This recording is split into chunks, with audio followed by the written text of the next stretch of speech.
Okay, welcome to another edition of the Coach's Corner. I'm Coach Eric King from Washington High School in KCK, and I'd like to say hello to my partner Randy Ferris, who's in absence today, but he'll be back next week. Today I have a very special guest, Mr. David Brox, with us from Shun KC, a young man that I look up to a lot, a Sligo Stallion. Absolutely. Does a wonderful job over there, and he has been really doing a wonderful job giving our inner city, or all of the kids, a lot of press in KCK and also in the Carl Valley League.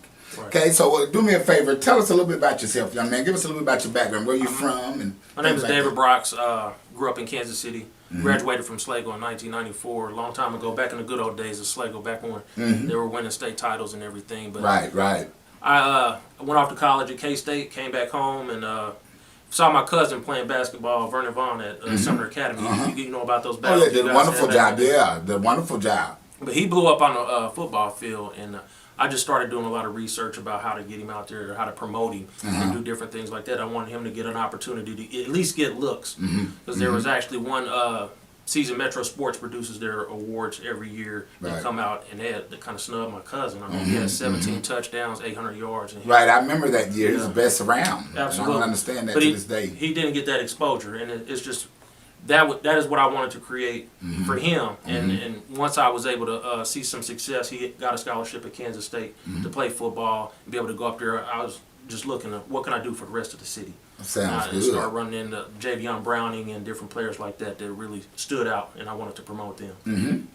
Okay, do me a favor, because you do a really good job with your Shun KC. Tell us a little bit, how did you get that started? What's your mission statement for Shun KC? What do you want our young student athletes to know about your company and yourself? Well, I hate to call it a company because it's a not-for-profit organization. Okay. This is my give back to Kansas City, Kansas, and I'm looking to just promote the kids in the area to make sure that they have that opportunity, that their voice is heard, their film is seen, and their skills are put on display.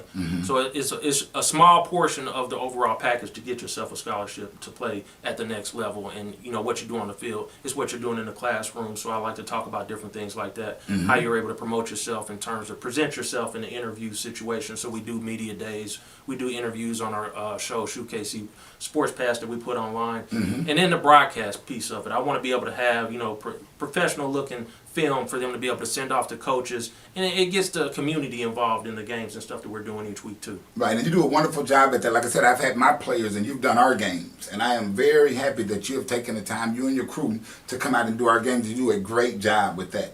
Do me a favor though, I was reading one of your articles that you wrote back, maybe about a month or two ago, that talked about social media. And this is our avenue to be able to give the kids the information that they need to know that they can stay out of trouble. Because, a lot of kids get in trouble with that social media.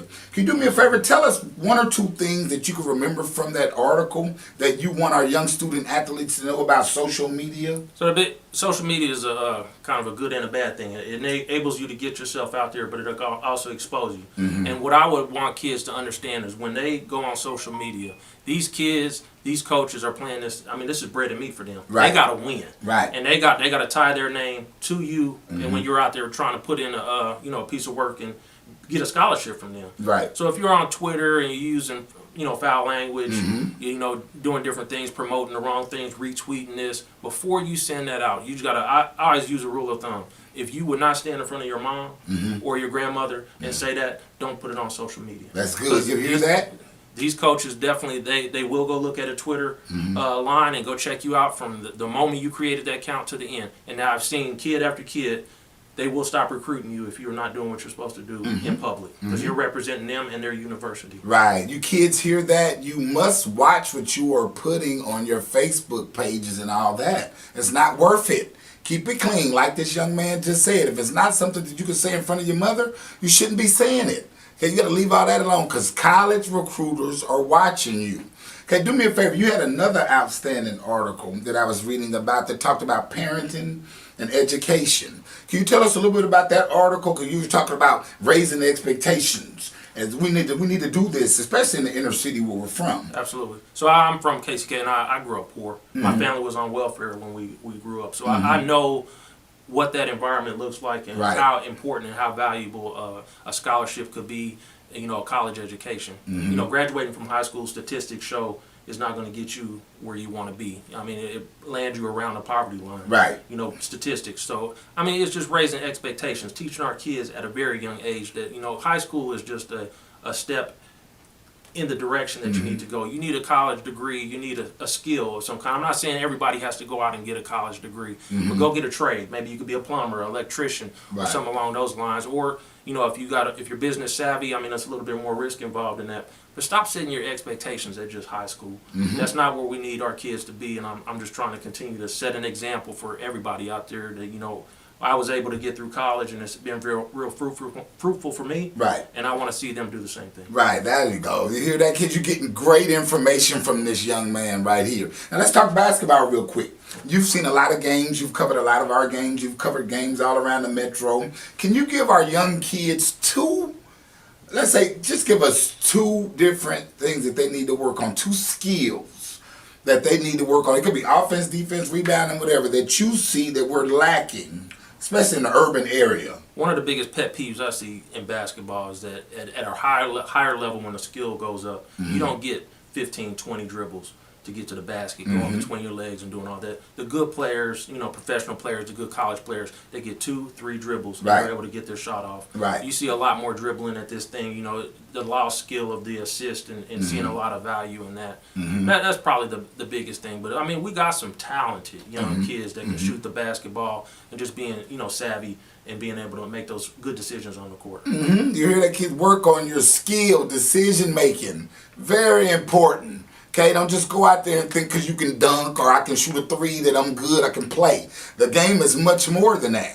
Okay? Now, you do a lot of things at Shum KC that I really love. Tell us about some of the things you do in the community. You guys have the All-Star Game. You did a golf tournament. You're at Daryl Stuckey, a former Washington Wildcat. You did his football camp and things like that. Yeah, anything like that. I mean, you get an NFL player coming back into the community. I just try to promote those events. I'm not myself involved in that camp, but I mean, if somebody is doing something in the community that, you know, free for that example too, you definitely want to get out there and let him promote him and share it with as many people as possible that they can go take advantage of stuff like that. And what about your scholarship? Because you guys give a $500 scholarship every year to the kids, I was which is big. More than disappointed this year with just the fact that we don't ask a whole lot for the scholarship. I mean, just tell me a little bit about yourself, what you're aspiring to do. I only have one person that filled out or send me information about that. I mean, it's $500 free to go towards your education.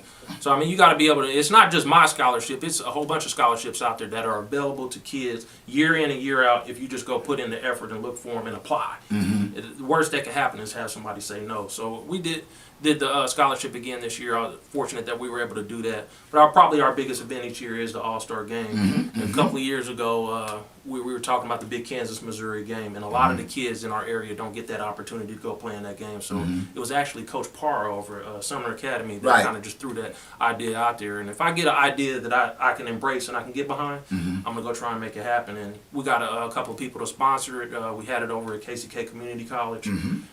Great. I mean, it was a great year to do it. Your son, DeAndre, was on that KCAL team that might have only been matched by this team that just graduated this year. So that's true. Our third game that we did there, and we look to continue to do that each year. That's good. You guys doing a wonderful job with the All-Star Game. And then my daughter played in it this year, or last year, I should say. And they both really enjoyed that experience. I'm going to have to talk. KCAL girls need to step their game up a little bit. They've been getting smashed. I know, it's tough. We're going to have to work it out to see if we can't get them. They got some good crop of talent coming in through the next couple of years, though.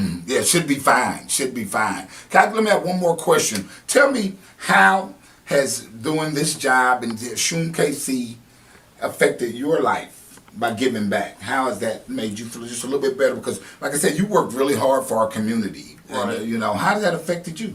It's a sacrifice, and again, I got 2 kids too, so I got to be able to find that balance between work and then the social part of it. There's probably some times my wife would probably not want me to go out on every Friday night to go do a game. Right. But I go by the motto of to whom much is given, and I've been blessed in my life to be able to have a good job, and I want to be an example for everybody else. It would be a shame for me, I feel, if I just went and hid out in Olathe and didn't share some of the obstacles that I've gotten over Right, to be able right. to get to where I am. So, I mean, it's very rewarding, especially when the kids actually do go to college. And I'm getting to that point now after the 4 or 5 years where I might hopefully start seeing some of these kids graduate from college. Right. And that's really where the reward is going to come for me personally in terms of getting gratification from what I do. That's good. That is good. Well, do me a favor, young man. Tell our young viewers how they can reach you and how they can follow your show and the things that they can do to get with you. So yeah, our website, shukc.com.